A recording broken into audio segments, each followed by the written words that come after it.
does not strike. Good morning, everyone. I'm LaDawn Davis, and this is the Morning Edition. And as always, it's so great to have you waking up with us. It's the middle of the week and still a bit nippy on the outside this morning, but for a quick check on what's happening weather-wise, here's Chief Meteorologist Basil Dean.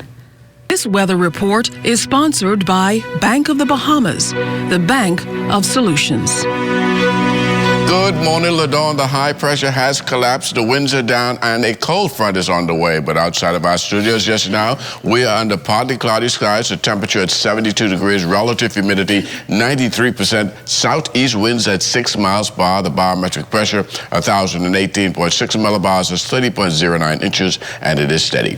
Temperatures this morning 73 degrees in Marsh, Ababaco, Green Tulkey, and Freeport. In the Berry Islands 75, Alisan, Bimini at 76 degrees. 75 in Harbour Island, Roxanne, Lucha 74, 75 in Otterstown, Cat Island, Stanley Key, Kemp Space, Andros, and Fresh Creek in Central Andros, all at 74 degrees. In San Salvador and Rim Key, 75 degrees, 75 in Ragged Island, Clownstown, Long Island, and Crooked Island, Betsy Bay, 77, 77 in Acklets, Matthew, Tiny Nagua, and the Turks and Caicos Islands at 78 degrees. And if you're flying out this morning, we'll hear some high and low temperatures you're likely to find at some of your favorite cities.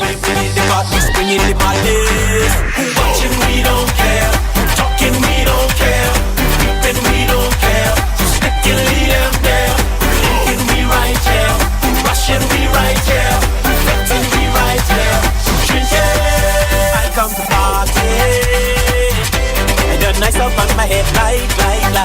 I love it myself tonight. All the girls, them sexy. And that's going to do it for your travel forecast. Now for your boating forecast for today in the Northwestern Islands. Southeast to south winds 10 to 15 knots, the wave heights 2 to 4 feet. Low tide 9:11 this morning, high tide at 2:56 this afternoon. In the Central and Southeastern Islands, east to southeast winds 10 to 15 knots, and the wave heights also at 2 to 4 feet. That's going to do it for your first look at weather, the Morning Edition. Stay tuned. Your forecast for today and tonight is still ahead. Thanks a lot, Basil. Traffic is starting to back up on our streets as motorists head to work. Desmond Saunders on the Morning Edition team is standing by with the Bahamas First traffic report. The traffic report is sponsored by Bahamas First. First in insurance, today, tomorrow. It's a beautiful Wednesday. Good morning, LaDawn, and good morning, Bahamas. I'm coming to you live from the intersection of Soldier and Village Road. Let me tell you, things are heating up on the streets. A number of people are heading out of their homes on the streets. A busy Wednesday so far, and we've made some observances, and we're going to tell you about some traffic tips in just a few minutes. Joining me live on the broadcast this morning is Sergeant Jerome Thompson. And Mr. Thompson, thank you so much for joining me on the broadcast this morning. Good morning to you. Good morning, Bahamas. Now, this is a major thoroughfare, a major district. We've got several restaurants, several schools, and there's a high traffic volume in this area. Yes, there's a high traffic, high volume of traffic that travels through this intersection on a daily basis. We have some issues at this intersection with persons blocking the intersection because of the northbound flow and sometimes the westbound flow. So we'll have the center officer from time to time at this intersection to make sure there's a smooth transition of traffic and persons are not allowed to block the yellow box junction. And when that happens, we report those persons for blocking the yellow box junction, and that fine is $300. That's a heavy fine. Yes, it is indeed, but we just need persons to practice common sense and not obey the law and not to block the yellow box junction, because we need traffic to have a smooth transition through this thoroughfare. A number of people still using electronic devices on the streets. I've been here for an hour and I've made some observances with motorists still using their cell phones, still using tablets on the streets. Yes, and I just went through a stack of tickets yesterday from the motorcyclists, and I noticed that most of those tickets, most of those offenses are for use of electronic devices while operating a motor vehicle. And we continue to see a steady flow of those tickets coming in, and we ask persons to refrain from using those devices because, like I said, we see a direct correlation in respect to some of these traffic accidents. So we need persons to pay attention to driving and not use those electronic devices. Mr. Thompson, you told me before we went on there that there were a number of traffic accidents within the 24-hour period. So we want to advise motorists to adhere to the rules of the road, be careful, be watchful. This is a red light, and this is a major thoroughfare here. So a number of traffic officers are going to be posted, not only in this location, but at strategic points in the capital. Now, let's talk about some traffic tips, user tips for motorists this morning. One of them, and this is very popular. Let's say if your car stops in the middle of a major thoroughfare. What do you do? What's the next step? Okay, the first thing you do, you want to put on your hazard lights to alert other motorists that you're having an issue. And before coming out of your vehicle, you want to make absolutely sure that it is safe for you to come out of your vehicle. Contact your mechanic or a tow truck to have your vehicle removed, because it is indeed an offense to have a broken down vehicle on the streets, because it can cause accidents and it can cause injuries to the person inside a broken down vehicle as a result of an accident. So we advise persons to try to speedily remove their vehicles from the road. All right, another one, it sounds simple. Let's say if my headlight goes out while driving on the streets. Well, if your headlight goes out while driving on the street, especially at night, you'll want to try to park your vehicle as soon as you possibly can. Don't go about your business like you don't have something wrong with your vehicle, because headlights are extremely important, especially for other motorists and pedestrians. Okay. Thank you very much, Sergeant Jerome Thompson, joining me on the traffic segment, traffic broadcast here at the intersection of Soldier Road and Village Road. It's all about Wellness Wednesday. It's all about keeping focused, staying centered. Very, very important. LaDawn, back to you in the studio. Thanks a lot, Desmond. Now on to our top story this morning. The country's #1 industry could be feeling a fallout in the travel due to the coronavirus. While the Bahamas has yet to be touched by the deadly disease, Minister of Tourism and Aviation, the Honorable Dionisio de Aguilar, anticipates the industry will take a hit. Inevitably, it's going to lead to a slowdown in travel numbers. Certainly from Europe and in Asia, travel is declined significantly. Luckily, thus far, our core markets are the United States and Canada, and travel from those destinations has remained robust. Everybody's asking that question: do I have to make this trip? And so as a result, I think it's inevitable that there's going to be some slowdown in travel across the planet, and that will inevitably affect the Bahamas. So I remain hopeful. I don't have the numbers yet, playing it day by day, looking at it. But what can I say? There's just so much negative press out there about, don't travel. Countries are telling all of their citizens, even ours, don't travel unless you have to. From the crime scene, a police-involved shooting leaves one man dead and a family still asking questions this morning. Police say the incident took place in eastern New Providence yesterday. Police press officer Superintendent Shanta Knowles at the scene of the shooting. Shortly after 1 p.m., our mobile division officers were on patrol in this community, the Seabreeze community. Being vigilant as they were, they noticed a male on a motorcycle or moped. When the male recognized the officers, he attempted to conceal something into his waistband. The officers continued to watch him. At that time, they realized that the man was in possession of a firearm. He pointed the weapon at the officers, who in turn drew their service weapons and fired in the direction of the man, fatally wounding him. Of course, you can appreciate how early we are in this investigations, and the fact that once we have completed our work here, we will turn this over to Her Majesty's coroner so that she can, or her team can continue the investigations into this matter. Also in the news, the opposition leader, the Honorable Philip Davis, is questioning why the downtown straw market is still closed beyond the initial time stated for repairs to be completed. The Ministry of Public Works says the market will now open on March 7 to allow for additional work. But here is the concern noted by Mr. Davis. This is disgraceful. It is an indication of poor project planning and poor execution of the project. This situation has resulted in the loss of income for individual vendors and their families of hundreds, if not thousands of dollars, and has brought hardship to many. It should demonstrate quite clearly to the vendors and the wider public that the FM simply does not care about the ordinary man and woman. It must have been well known that the scope of works would extend beyond a week. And this being the case, the work could have been staggered. And in fact, it could have been done at night. And still to come, here how a local association is building relationships with China and how the business community is buckling under the coronavirus. Stay close.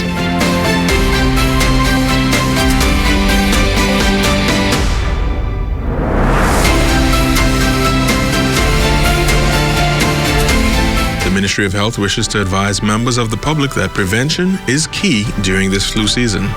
Practicing good cough hygiene can make the difference between you and your loved ones getting the flu or spreading the influenza virus. Good cough hygiene habits include covering your mouth and nose with a tissue when coughing or sneezing, and proper disposal of the tissue in a trash bin.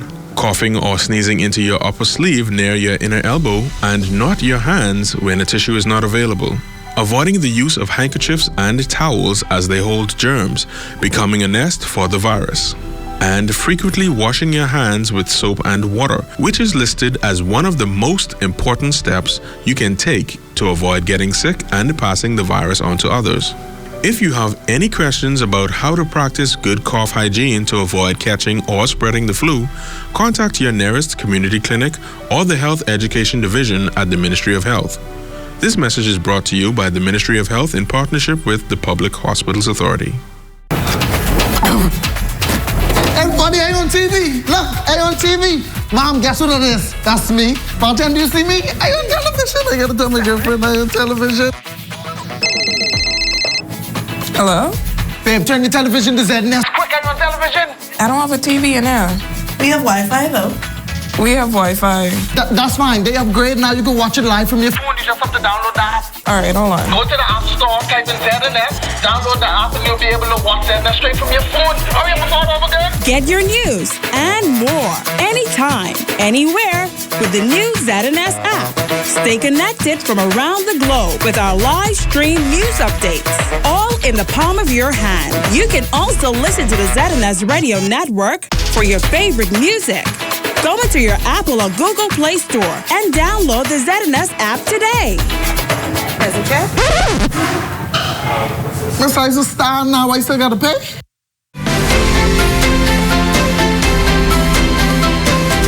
Welcome back to the Morning Edition. For a number of years, the Bahamas and the People's Republic of China have been building connections and strong relationships. The efforts have been expanded through the Bahamas China Friendship Association. This morning, we have a closer look at this bond and how many of those members are faring in the wake of the current situation impacting China and the coronavirus. Here's Mukush Lapinder. Well, joining us live this morning is Gershon Major, president of the Bahamas Chinese Friendship Association. Mr. Major, welcome to the Morning Edition. Thank you. Good morning. Tell us about the association. How long has it been in existence, and what are the relations right now?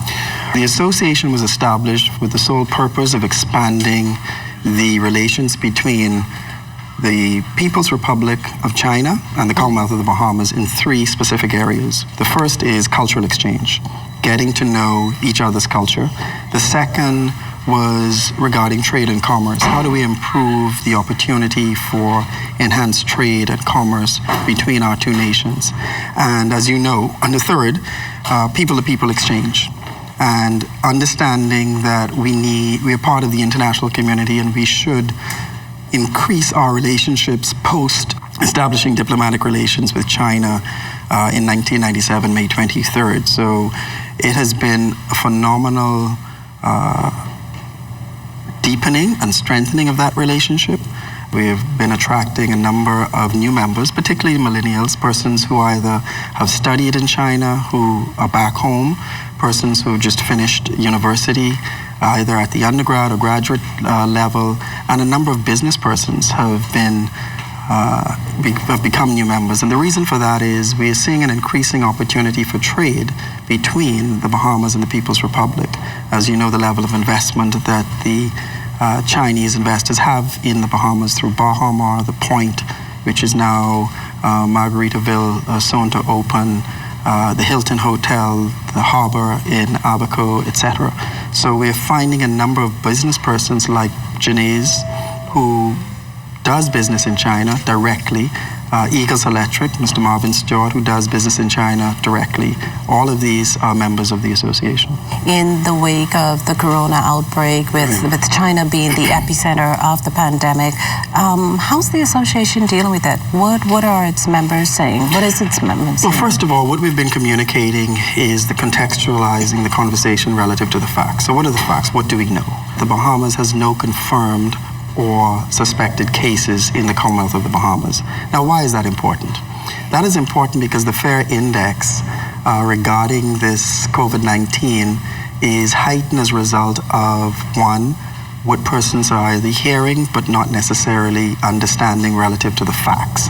Two, it is a concern simply because we are a tourist destination and our number one economy is tourism. I think the definition that what this is by the Pan American Health Organization, which is a public health emergency of international concern, does cause one to be careful, but it doesn't require us to be fearful.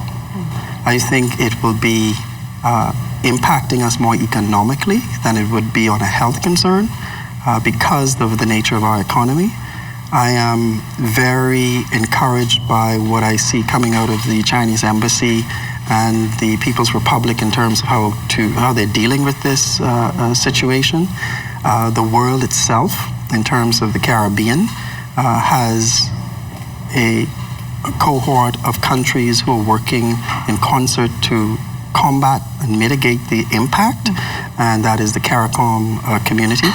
Now, you noted economically. Has there been a big economic impact on let's say, the Chinese members of your association? There are two forms of association. We have the Bahamas-China Friendship, which we cover those Bahamians who are interested in doing business and exchanging in China. Then there's the China Friendship Association, headed by Mr. Wong, and we work in concert with each other. What I've been understanding from Chinese Bahamian businesses, there has been a fall-off in business, in some ways significantly. One particular news media reported in one area of business, 40% reduction.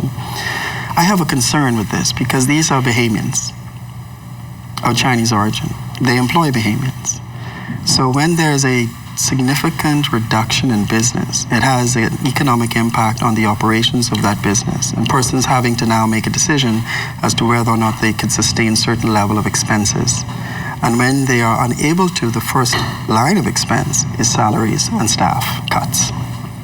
I want to encourage Bahamians to please continue to support these businesses because they employ our brothers, they employ our sisters, they employ family members, and in many instances, they are part of the economy of the Bahamas. Small and medium-sized enterprises are part of the engine that drives the economy of the Bahamas. Do you think it's a particular business, Chinese business? Let's say, for instance, just the Chinese restaurants, or it's across the board in terms of the Chinese tailors, the bookstore owners, those kinds of things? I think it's particularly concentrated in the area of food and beverage, service areas like restaurants, etc., where persons have a bit more concern in terms of what they're consuming, what is being prepared, how it's being prepared, the sanitation process, etc. And rightly so. That's legitimate everywhere you go, not just in Chinese Bahamian businesses, but any business. You want to know that they are preparing your meals in such a way that's in accordance with the public health concerns and the parameters. And I think that is nothing to be afraid of. I think that's happening. From what I understand, you wouldn't be in that type of business if you didn't have a public health certificate. And so if there are persons who are minded or concerned, then they may have to make their own individual decisions, but not to the extent to which it jeopardized the economic viability of a number of these businesses. Have you heard a concern that, some Chinese members maybe feel discriminated against, ostracized because of what's going on? I think in some cases, but then again, that is an unfortunate situation, and it again indicates the level of uncertainty, and the FAIR index is really predicated on two areas, misinformation and incomplete information. It is important that Bahamians get the correct information and inform themselves. There is the Center for Disease Control that does daily updates. There's the Pan American Health Organization, PAHO, does daily updates. There's the World Health Organization, there's our own Ministry of Health, and from what I've seen coming from the Ministry of Health and the Minister, it's been factually based, detailed information on what is the current concern, if any, in the Commonwealth of the Bahamas. And as I said, there's no suspected or confirmed cases. And so there's no need to discriminate. There's no need to be afraid. These are members of our community. These are citizens of the Bahamas. And I'm hoping that we continue to support their enterprises. What are the goals of the association moving ahead, perhaps outside of growing its membership? That's exciting. As a matter of fact, we did have a trade mission that we rescheduled that was going to be in April. So as a result of COVID-19, that has been put off indefinitely until this matter has subsided globally. But our goal is to expand trade and commerce. So we're seeking to take a group in concert with the Bahamas Chamber of Commerce to China at the appropriate time to the Canton Fair, which is the world's largest fair, and to expand the opportunity for Bahamian businesses to find ways to improve trade and commerce. We'll be looking to honor our founding members who started this association hopefully later this year. We are also going to be strengthening our relationship with the People's Republic in terms of cultural exchange, having Bahamian artists and creatives go to China to perform, whether it is Jonkanu, singers, designers, etc. But we want to export our culture to China as they have been exporting their culture to us. Well, thanks so much for joining us this morning. Thank you for having me. Again, Gershon Major, President of the Bahamas Chinese Friendship Association. Thank you very much. Thanks a lot, Makusla. Also on the home front, the stage is being set over in Grand Bahama for the redevelopment of the Grand Lucayan Resort. Our Megan Shepard spoke with government officials. This day could not come fast enough for me. But the wait was well worth the outcome that we are announcing today. The island of Grand Bahama buzzing with excitement and anticipation as the Grand Lucayan Resort has officially been sold to Holistica Developments. Minister of State for Grand Bahama, Honorable Kwesi Thompson, noting that the heads of agreement is a good first step in the journey to getting Grand Bahama's economy back on track.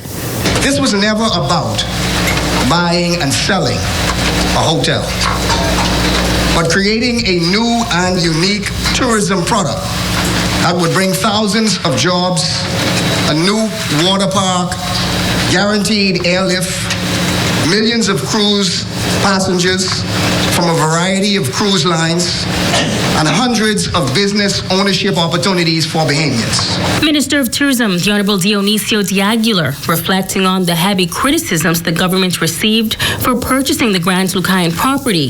He says the government is elated that their plan to save jobs and then sell the property to a reputable organization is now coming to fruition. The government could not, should not, and did not heed the advice of our naysayers, who screamed from the hilltops that we should let this hotel close and deteriorate into nothing. As Minister of Tourism and Minister with responsibility for this property, I am extremely excited that the intended purchasers of this hotel are Royal Caribbean and the ITM Group. Between them, they are well funded, bring to the table a great deal of experience in the tourism sector, and have a proven track record of successful projects. This hotel is to be transformed Hundreds of millions of dollars are to be invested in this property to refurbish, renovate, and reconstruct 500 rooms in Phase 1 and another 500 rooms along with 500 villas in Phase 2. Now, the sale of the property includes upgrades that will commence in 2 phases, as well as upgrades to the Freeport Harbor. Once complete, the harbor will have berths that can accommodate the world's largest cruise ships, ushering millions of passengers per year. Additional features will include a new casino, a spectacular water theme park, and a new shopping, restaurant, and retail center. Add to that the new cruise port that is to be built in the Freeport Harbor to accommodate 3 ships in Phase 1 and up to 7 ships in subsequent phases. And one will quickly conclude this entire project. Hotel and water park right here where we are standing, plus new cruise port, plus attractions down at the Freeport Harbor, is absolutely monumental for tourism in Grand Bahama.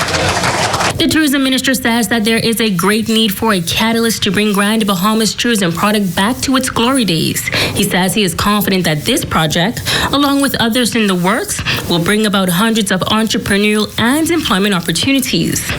This project, along with another recently announced cruise project involving hundreds of millions in construction and 1,000 more jobs, are to form the catalyst for the rebirth of the tourism industry in Grand Bahama. We are extremely hopeful that with this signing today, optimism for a bright future will return to the residents of Grand Bahama. Megan Shepard, ZNS Network News. Thanks a lot, Megan. Well, the streets of the capital have been quite active with a number of murders, armed robberies, car theft, and other issues for years. But have you ever stopped to wonder about the time it takes to process the scenes? Well, due to the nature of these incidents, we were not able to appear on an active crime scene, but the Morning Edition team stopped by the Police Training College to get a first-hand view of the scenes of crime. Take a look. Officers of the Crime Scene Investigations Unit spend countless hours every day processing the scenes of murders, armed robberies, car and house break-ins. They say their hope is to bring justice to grieving victims and their families. When ZNS News arrived at the Police Training College, we met a team of detectives collecting evidence from a mock armed robbery in which the suspect evaded police before getting out of the vehicle and fleeing the scene. Officer in charge, Inspector Garda Roll, explained in details how crime scenes are processed. You have to photograph, you have to document, then you have to collect and make sure that everything is properly labeled, packaged, and so forth. So it's a very, very, very in-depth process. Rose says tampering with evidence and taking pictures on the crime scene is a paramount concern to the unit, as it could jeopardize the initial investigations. I would strongly advise against that, and it's something we preach on a daily basis, because persons are inquisitive. It's almost like a normal human reaction to want to see what's going on at a particular scene when something has transpired. But you have to realize that the evidence, once tampered with, it paints a picture or an untrue picture to the investigators. So we would strongly advise against that, so as to ensure that justice is served as far as possible, especially to the victims. And you would assist the investigation process if you would just adhere to the rules, stay outside of the caution line or the cordon-off area, and just listen to the advice of the officers. Rose says upgrades in fingerprinting technology are a key factor in solving crimes. A lot of persons see the primary or elementary method. You may see the fingerprint powder. A lot of persons complaining about that all the time. They tell us, oh, y'all come to black up our place or dirty up this. But there are different means that we use. They're more, they are more set up like in the office. So they would be like for more portable items that we can, we have cyanoacrylic fuming with, we call it fuming glue. It's a different process for different materials. So for different materials, we use different processing methods. So yeah, we are quite up to date with the technology. Now, depending on the nature of the crime, it could take about 2 to 3 hours to process the scene of a crime. Rose says his team of experienced officers get the job done. As soon as we leave a crime scene, once we would have collected fingerprints, we would take those prints and submit them into our APHIS section. Those are the persons who are responsible for identifying the latent prints. Once they're submitted, I would say it can be done anywhere from within a few hours that day. And still to come, we're off to the downtown straw market and share with you how the industry is changing. Stay close.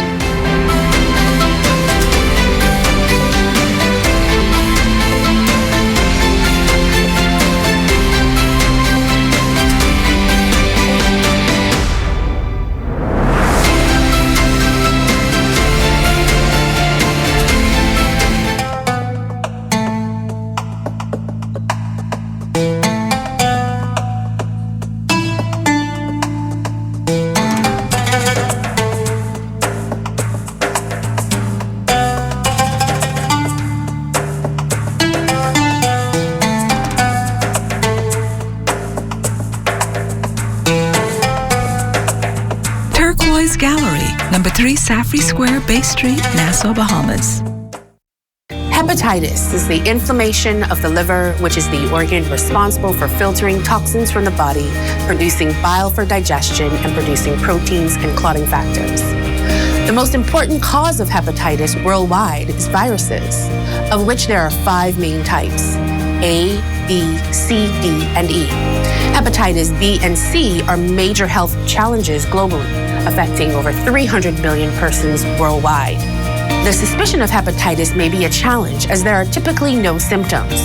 However, if infected, non-specific symptoms may include decreased appetite, nausea, vague abdominal discomfort, jaundice or yellow eyes, and abnormal liver function tests. If not treated, hepatitis of any type can lead to cirrhosis and liver cancer, which leads to over 1 million deaths worldwide. If you suspect you may have been exposed to the virus that causes hepatitis, talk to your doctor today and get tested. This public service announcement is brought to you by the Public Hospitals Authority in conjunction with the Medical Association of the Bahamas and the Broadcasting Corporation of the Bahamas. Welcome to Sunshine Auto, your hottest place on the planet for rims, tints, tires, and auto sales. We are your auto superstore for rims, Lexani, Azaras, Trueform, Western, Lux, Fuel, Track Lights, Tough, Rough Racing, Velocity, Mud, All-Terrain, and low-profile tires. Cars, homes, and commercial window tinting. At Sunshine Auto, we put God first and customer is king. Blessed luck. That's how rough riders roll. Welcome back to the morning edition. We asked the question, is straw weaving a dying art? Many may agree, but there are a number of issues that pose a threat to the industry. Here's Crystal Darling. They just want to sell stuff. They don't care if it keeps the Bahamas alive or keep another country alive by importing it. When you come to the Bahamas, this is what you're supposed to see. You know, Bahamian word, straw. Draping from every angle of straw market stalls, merchandise from another country, apparently stamped with Bahamas branding, can be seen through and through with only little representation of authentically crafted Bahamian trinkets and souvenirs. The longtime downtown Nassau staple that once employed straw crafters is now predominantly occupied by salespersons. We caught up with one of the vendors who weaves her bags for sale. She gave us her take on why there seems to be a shift away from straw craftsmanship. People don't really want to do it. They don't think that this is where they want to go because the straw market has changed so much. You understand? They think they can make a living out of it, like how we did, you know? It don't pay off. Some days you don't make $1, but you got out fading. So, you know, place to wear. Your mom, your grandmom survive of it. If you're serious, you can survive of it too. You know, you got to give it a try.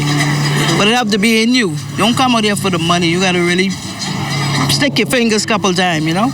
Work the bags, make the hats, keep it alive. This is a Bahamian thing, so we got to keep this alive. Only us, you know, to keep it alive. No one else. See all these stores? They don't have a Bahamian bag in it. And although it may appear that straw basket making is a dying art, Straw Market Vice President of Public Relations Rebecca Small feels the art is alive and well. However, she says vendors lean toward the demands of their customers, and tourists tend not to always want straw products. Straw is something that it's a seasonal thing. You can't sell straw year-round. People are not going to purchase straw year-round. So if we were depending as straw vendors, if we were depending on straw year-round, we will not make a honest, a sincere living per se. So we incorporated souvenirs, we incorporated the T-shirts, we incorporated other items that we know the tourists are liking and demanding. On the other hand, Small acknowledges that there are some limitations to their supply of straw. The straw is, I think, dwindling due to them building and clearing down certain things. If we could create an industry where we can farm the straw, I feel that the vendors will have it more readily available. Many times you want sew bags, sew things, but you can't find straw. So it isn't that vendors stop, or we have a dying, we just can't find it. But we have vendors in here make straw slippers, whatever the tourists want, we will make it. And despite the views of several basket weavers who say that they have failed in trying to convince the younger generation to learn the craft, Small says she has identified a number of young weavers who work in the market. We do have many young people in here, and so we see them coming up as good entrepreneurs. And so, yes, I would say yes, the young people, we have them in there, but we are getting up in age. And so we would want the young people to take over and make us all proud. Crystal Darling, ZNS Network News. Great story there, Crystal. Thanks a lot. The Youth Empowerment Program is celebrating its annual Youth Month. The 8-year-old mentorship organization, which focuses on the career development of students, is 1,500 members strong and is present in schools across the capital, but is still making its way across the Family Islands. YEP President Delano Monroe on this month's activities. We celebrate our young persons through communication, whether they're in the speech competition, the debate competition. We have sports and athletics, where those persons can expose their athletic skills through basketball, volleyball, tournament, sports day. And then the climax of the month at the end of the day, well, there are two climaxes that we really look at. We have a job shadow day, where students would be paired with cabinet ministers, they'll be paired with corporate leaders, where they'll spend the day with these individuals, have lunch with them, go to cabinet meetings, go to high-level meetings. So they'll get to see exactly what it is to be in a real world and to operate in the capacity of those professionals. The club stands out from many others by meeting students where they are with no set grade point average requirement. Monroe says that they are focused on celebrating students' strengths and helping them to build new skills. He adds, though, that the summit at the end of the month will equip students to do just that. Our ultimate climax is our student summit, which is at the end of the month, whereby we have students coming from all of our Family Island participating districts. We have students coming in from Morris Island. We have a large delegation from Exuma. We have a delegation from South Andrews combined with the students from New Providence. And the conference is a career development conference where students will get a better insight from professionals in regards to what it is that they want to do, what they have to do to make it in life in terms of the various careers that they choose to. Well, it's a special day for the students at the L.W. Young High School. A special group has teamed up to treat those students to breakfast on this Wednesday morning. Our Crystal Darling joins us live at the L.W. Young High School. Good morning again, Crystal. Good morning, LaDawn, and good morning, Bahamas. We're here at L.W. Young, and they are serving breakfast this morning. Pepper and Spice will be here. They have been serving lunch at L.W. Young since 2018, and this morning I'm here with the principal. Good morning. How are you? Good morning. Okay, so could you tell us about the importance of making sure that students have a hot meal? Well, I think Mr. Kerr himself of Pepper and Spice said it very well yesterday when he said that if a child is hungry, a child is angry. And sometimes you do have, children who come to school and they don't eat. And when they don't eat, they tend to be a little more agitated, aggressive, and the learning process is slowed down as well. You know, a hungry child really cannot focus. He himself was one of those children, you see, and so this is why he wants to do this. Okay, and what does that mean for this school, and what does that mean for these students here who may not have a hot meal? Now, I think that it means everything, because it means that there's someone out there in the community who cares about them and cares about the fact that they probably have not eaten that morning. Okay, and well, you said he's serving breakfast this morning. What are some of the things that students can look forward to this morning? Oh boy, students and adults can look forward to a hot meal. He's going to be serving pancakes. He'll be cooking that live. He's going to be serving a hot Bahamian breakfast. No stew fish or anything, but we're going to be having corned beef and grits, tuna, rice, you know, so the children can have a hot meal today, plus juice and water. Mm-hmm. Now, you spoke about how it would impact the students, but did you hear and get any feedback from the students on, you know, how the lunch was or their reaction to it? Well, some of the students that are here may not have experienced that lunch, but this is actually Mr. Kerr's association is the Jamaican Diaspora Association, okay? And so he would have, his association would have gone around to several schools, as a matter of fact. I know they're going to Sandilands Primary next, but they would have gone to Uriah McPhee and several of the schools in this community. So he's making a full circle doing this at all of the schools, hopefully. Mm-hmm. And you spoke about the Jamaican Diaspora Association. So what is the importance of exposing children to cultural food and different cultures through what they eat? Now, this morning may not be about the cultural food. However, that is something that they can get through a social studies program. You know, Commonwealth Day is coming up, and in a lot of schools, they actually have persons from different countries doing a potluck for teachers, and some schools do it for students as well. But that's very important, because for a lot of children, they may not get to travel to these different countries, you see. And so just a little exposure would be nice. Okay. Whet their appetite for it. Okay, thank you so much. You're welcome. Okay, that's all the time we have here today at LW Young. Back to you in the studio, LaDawn. So that Crystal sounds like a good initiative there, Fisher. You know we're always hungry here in the newsroom. I'm very happy, and kudos to everybody Yes. that does that. Goes a long way. The kids will remember it. They'll see you on the streets and say, hey, thank you so much. I know you love to eat, and everybody in this newsroom love to eat. Yeah, Stomachs are hungry. So what I'm going to do, I'm going to treat everybody in the newsroom to breakfast this morning. Oh, wow. But you're going to have to pay for it for yourself. Oh, gosh, Fisher. So whatever you want, you can order, but you have to pay for it for yourself. But you have your dollars along, Fisher. You could do that for us in the newsroom this morning. I'm sure you can do that. What's coming up in sports? Dawn, you've been on a roll, I don't know. Coming up in sports, but you know the coronavirus is the top story over there in news. It's also the top story in sports. The International Olympic Committee, they are meeting this morning.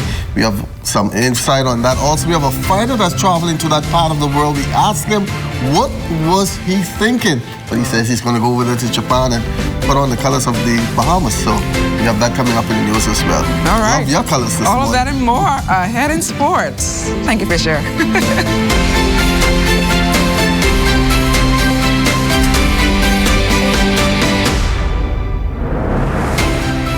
It's the OT with yours truly, Charles Fisher. Buddy Hield and the Kings have their... Buddy Hield seemed to be having the best season of his career. He had 32 points the other night. It was a bit disappointing, Shawnee Miller not winning the IAAF World Female Athlete of the Year. The high school rankings will soon be out. Tabernacle, the defending champions, CC Sweeting, they are always there. Who will it be this year? Each Monday on 1540 AM and 104.5 FM, it's the OT with yours truly, Charles Fisher. Hi, welcome to Dream Girls. We offer a wide variety of hair care, and your everyday beauty needs. Here at Dream Girls, we carry a wide variety of products for natural or relaxed hair, such as ORS, Pure Care, and Shea Moisture. We also carry a large selection of weaving, braiding, and crochet hair. You can expect to find a private wig room, a large variety of products, and service with a smile. Whether you're shopping for a party, a corporate event, or your everyday working woman, Dream Girls can make your dream become a reality. Live your dream, experience your dream, Dream Girls. We have 3 convenient locations to serve you. Village Road Shopping Center, Prince Charles Shopping Center, and Legacy Plaza located on Prince Charles next to BTC Cash and Go. Here at Dream Girls, enhancing beauty becomes your reality.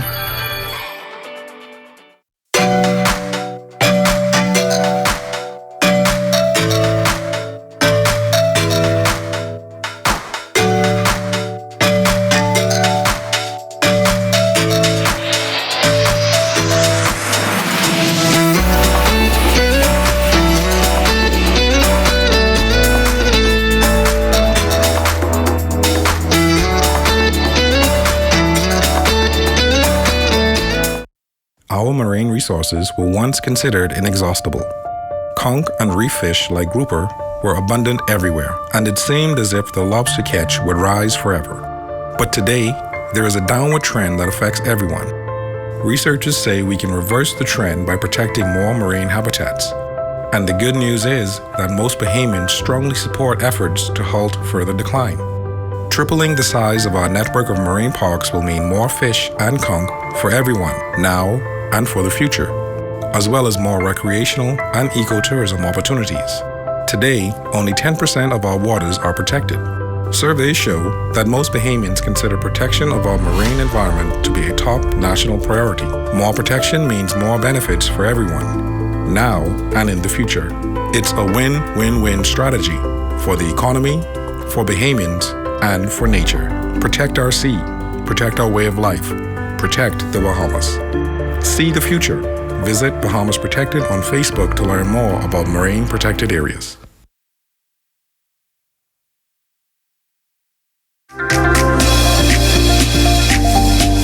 Good morning once again. The coronavirus definitely affecting the sports world, with the Olympics a few months away and the International Olympic Committee meeting this week to address the matter.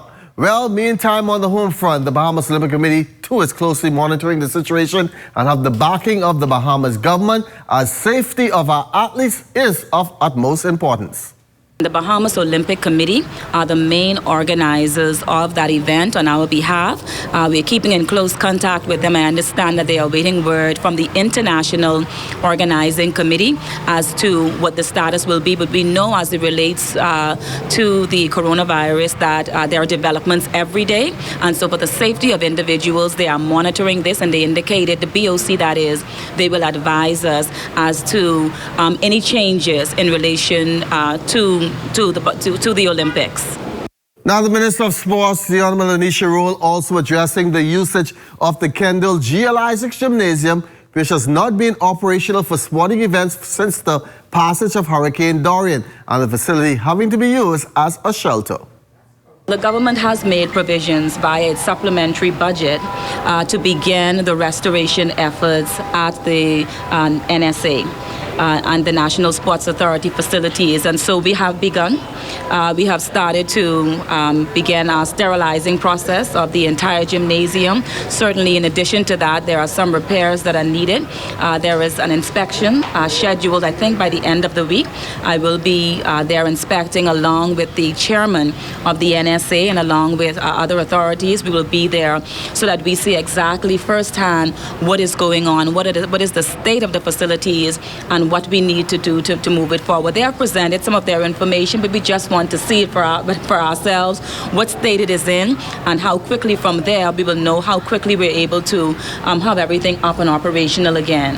I think it would be sort of wear and tear. From the frequent usage of persons living in a facility. And so, but I can't exactly speak to it until I've actually seen it myself. But sterilizing was one of the most important things. Beginning to clean the environs. If you go there now, you'll see that they've begun to do that. The tents are down. They began cleaning down. And so we're just going to continue to make the environment as clean as possible, as safe as possible, and operational within the most expeditious time frame. Meantime, pro boxer Tyrone Oliver getting an opportunity of a lifetime. He's headed to Australia, then on to Japan for a series of training and fights. Yes, the same area where the coronavirus is rampant. We asked him, along with his manager Willard Gray, if there was any concern. Absolutely not, what's meant for me will be for me. If it's not for me, it wouldn't be effective upon me, my health, or anybody surrounded by me. I'm in that position to take precautions. I think that's why he's not so worried about it, because I want to make sure that everything around us is taken care of, sanitized. We take all precautions on our journey as we go down there, and to make sure that he returns safely, and also for myself. So these things are on my mind. I really want to keep his mind into fighting, because when it comes to fighting, it's all mostly mental, and he's doing the physical work, so I'm not concerned about that. Oliver leaves this week for Australia, then on to Japan. He is ready for the adventure to make a name for himself on the international circuit. A very vigorous training camp. Just putting in the work, expecting big things and great things to happen. Looking forward to traveling overseas internationally in a few days to Brisbane, Australia for international training camp, meeting up with some new people and putting in the work with them and see what happens from there. So we're going to build Tyrone. We're going to make sure that he can raise up, get the ring generalship, the experience he needs, and we're going to surround him with the right people, take care of his family. So being the manager on that side, I was more particular into getting the foundation solid, keeping him just to stay focused on fighting and making sure that the opportunities last. So Tyrone is on his way for 2 years, back and forth, 2-year contract. United Fighters Club in Australia, and they're raving and they're ready for him. 2 games in the New Providence Women's Basketball Association last night as the BS Trucking got by the youthful Arawaks 54-31. And then the discount distributor Rockets also getting by the Young Saints 47-39. It was not about who won the games, but for senior coaches Pharrell Cash and Anastasia Sands-Moultrie getting the young ladies to up their game. Well, I would say it went well. On the winning side, yeah, we won. But on the junior, just looking at the juniors now, they're improving. I'd go just right back to what I was saying from day one. The girls, them in the country just need a lot of games to play. Whether or not they go win the games or they get beat, But at the end of the day, the more games they play, the better they could be, and they could be able to, challenge the senior ones eventually. It's a developmental team, and as a developmental team, you expect for every time that you play, you improve on what you're supposed to be learning. They're lacking a little bit more of intensity, but in the 4 days, started to somewhat, I can say, lose focus a little bit because they went away from the defense what we're supposed to be running. And that's going to do it for sports. But before we get out of here, the private schools, that's the BAISS Track and Field Championships, will get underway this morning. Will it be the Comets of Queens College? That's Basel alma mater from back in the 1960s. They will be taking on the Big Red Machine of Sac, who lost it out last year. So the Comets will win another school step up this year. Also going on over there in Grand Bahama is their high school track and field championship. And coming up next week is the National High School Track and Field Championship. So track and field all about this week. Will it be the Comets or will the Big Red Machine of Sac roll into the Thomas A. Robinson Stadium and reclaim the title? 3 days of competition gets underway today and will wrap up on Friday.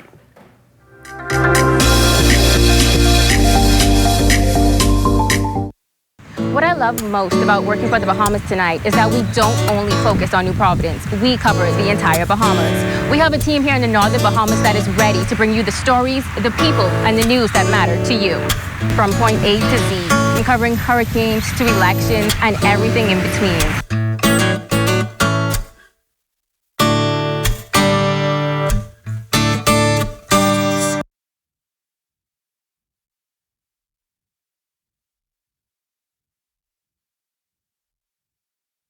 One of the things with Ill Ability's mission is to empower individuals to live life with limitless possibilities through positive interactions within communities worldwide.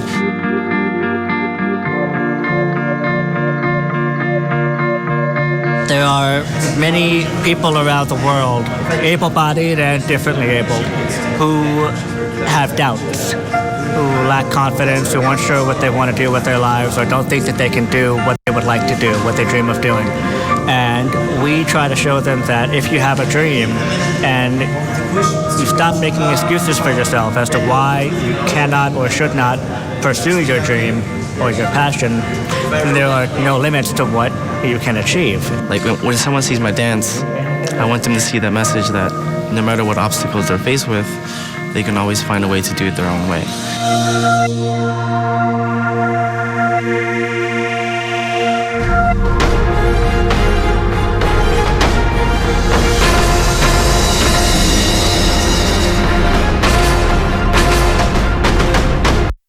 Our marine resources were once considered inexhaustible. Conch and reef fish like grouper were abundant everywhere, and it seemed as if the lobster catch would rise forever. But today, there is a downward trend that affects everyone. Researchers say we can reverse the trend by protecting more marine habitats. And the good news is that most Bahamians strongly support efforts to halt further decline. Tripling the size of our network of marine parks will mean more fish and conch for everyone now and for the future, as well as more recreational and ecotourism opportunities. Today, only 10% of our waters are protected. Surveys show that most Bahamians consider protection of our marine environment to be a top national priority. More protection means more benefits for everyone, now and in the future. It's a win-win-win strategy for the economy, for Bahamians, and for nature. Protect our sea, protect our way of life, protect the Bahamas. See the future. Visit Bahamas Protected on Facebook to learn more about marine protected areas.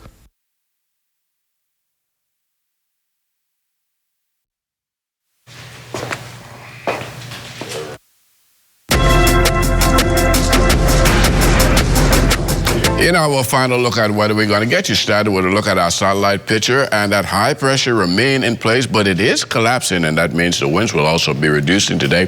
So we'll see winds down to about 10 to 15 knots, wave height subsiding 2 to 4 feet. But there is a frontal boundary. It's now right across the southern United States. It's slowly making its way towards the south and east. The frontal boundary will get into the northwest Bahamas on Friday morning, so you will see an increase in cloudiness and some showers taking place along that front. But once the front goes through, there are going to be some very, very strong winds developing over the weekend, so things are going to go downhill as of Friday night. Our forecast for today called for mostly sunny and warm conditions, so a pretty nice day with lots of sunshine, the high temperature getting up to a warm 82 degrees. And tonight we are looking at mainly clear skies again, going in for a low 72 degrees, but it could drop slightly below that. Last night we got down to 69 degrees, and the extended weather forecast looking like this, lots of sunshine into Thursday, but come Friday afternoon, that is when you will see the clouds start to roll in, and those showers developing overnight and heading into the early part of Saturday. Windy conditions on Saturday, we're looking at 20 to 25 knots. They will be gusting up to 35 knots at time. So if you are planning on boating over this weekend, this is certainly not the weekend, and those windy conditions, as you can see on our graphics,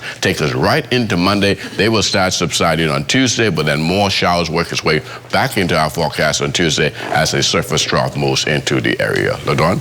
Thanks a lot, Basil. And just before we go, we'd like to send out a very special happy birthday to our birthday twins, Carla Palmer and Cindy Smith, both celebrating their birthdays today.